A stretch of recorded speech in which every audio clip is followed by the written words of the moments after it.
o que é um relacionamento tóxico? Então. Esse, por exemplo, aqui é um relacionamento tóxico. Ah, totalmente, né? Total, né? Vamos lá filmar aqui. Aqui é o narcisista, né? Coitado, transforma dependente aqui, mas ele também ele é o psicopata, ele é um tóxico, ele é tudo, né? Uhum. E assim, os dois aqui são uma figura. O que é um relacionamento tóxico? Então, existe aí uma diferença entre relacionamento tóxico e relacionamento abusivo. Geralmente, o relacionamento tóxico, ele engloba mais questões psicológicas.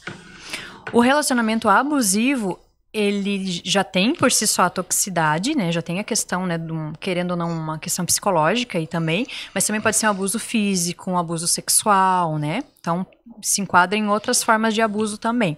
E o tóxico, geralmente, são questões mais psicológicas. Então, é muito comum relacionamentos tóxicos, não só, como você falou, em relacionamentos conjugais, mas em relacionamentos familiares, em amizade. Então, às vezes, aqueles pais que só criticam tudo aquilo que o filho faz, que não valorizam. Geralmente, as pessoas tóxicas, elas têm uma grande dificuldade em ouvir o outro também, sabe? Então, ela não entende o que o outro está falando. Simplesmente é algo que, se for algo que desagradou ela não vai tentar entender o porquê. Ela só vai criticar, ela só vai julgar.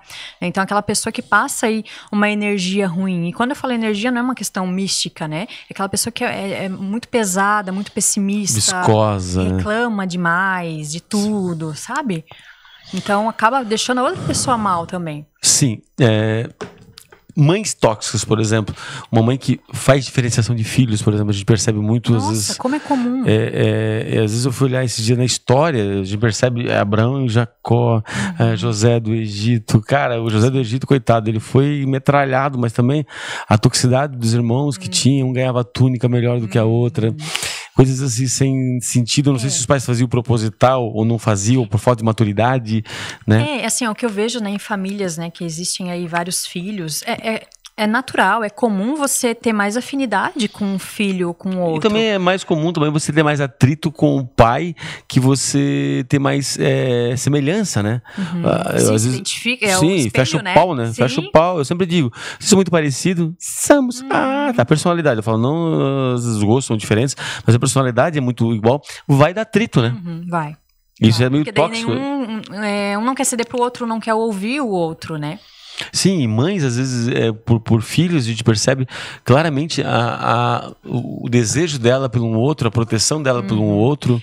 E normalmente eles vêm com a fala, mas é porque eu protejo mais esse, porque esse é mais frágil, é mais problemático. O outro filho já sempre foi um exemplo, sempre foi forte e tal, mas mesmo assim ele é filho. Ele também precisa do mesmo cuidado, da mesma atenção. E não digo que os pais fazem de uma forma proposital, mas acho que tem que ter um cuidado em relação a isso, porque mina muito a autoestima dos outros filhos. Né, né, tem lá o preferido, né, que a gente fala, né? Então, os outros vão perceber, eles vão sentir aí essa insegurança, essa falta de proteção.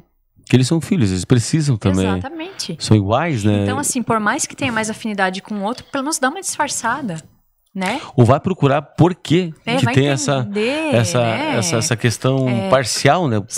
Teria que ser imparcial. Tenho 3 filhos, eu vejo às vezes a Michelle falando, ela diz uma coisa interessante, a Michelle é minha irmã, e ela diz assim, os dedos não são iguais. Os filhos não são iguais, mas os 3 são dedos. Os 3 têm a mesma raiz. Os 3 têm os mesmos direitos, as mesmas escolhas. E aí por diante. A gente tenta não ser parcial, né? Eu participei diretamente da criação delas. Assim, a gente deu toda a possibilidade para todas elas. Eu estou dando a possibilidade para todas elas. Talvez a pequena tenha na vida, desde pequeno, um pouco mais, porque eu estou formado. Pegou uma fase diferente, né? Pegou uma fase diferente. Sim. Mas as grandes não estão... como é que eu posso falar para ti? Em desvantagem com relação às possibilidades que escolhem, né? Quer fazer, de acordo com a realidade de hoje, né? Sim, e aí por diante. Claro que a pequena vem trabalhando em uma escola particular já desde o começo. As grandes já, quando foram tiveram opção, né, a gente deixou num colégio público para que pudesse entrar então pelo sistema de cota, porque elas têm a questão de cor e tem a questão também de estudar em colégio público, tem direito.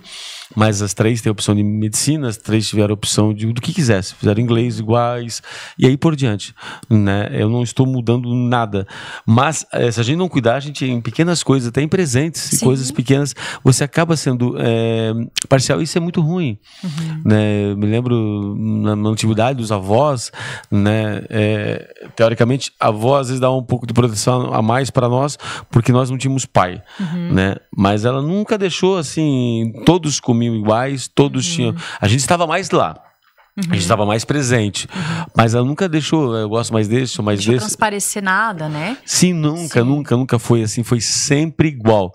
Porque o que acontece aí? Pode abrir uma ferida de rejeição, por mais que aquele filho que nunca deu problema, que sempre foi certinho, estudioso e tal, e aquele outro que é totalmente diferente, que daí geralmente o pai e a mãe dão mais atenção para aquele, mas aquele filho às vezes ele teve que vestir uma armadura ali de forte, né? Mas por trás daquilo dali ele sente falta. E acaba às vezes estragando o futuro de um filho, um pai assim, né?